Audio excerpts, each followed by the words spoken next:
आज आम स्कूल विद्यालय को नवीन पट्टनायक एवं 5T अध्यक्ष बीके पांड्यन सर आसते आम मन को बहुत खुशी लगे और से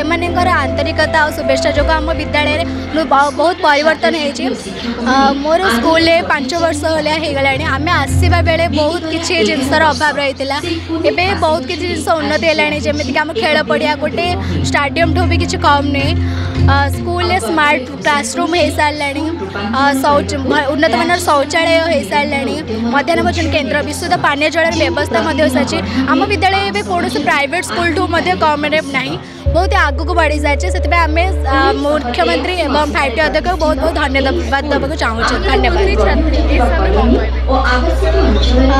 आम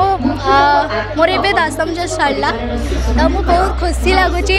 आम स्कूल आगुरी जमी थी एवं बहुत किसी परिवर्तन हो सारी आम विद्यालय विषय एत नूतन नुआ नुआ जिनस हो सारे आमको बहुत भल लगुच खुशी लगुच आम विद्यालय बहुत आग को बढ़ी सारी आशा करूँ जो मैंने पिला अच्छा से बहुत आग को बढ़े आ विद्यालय ना कम।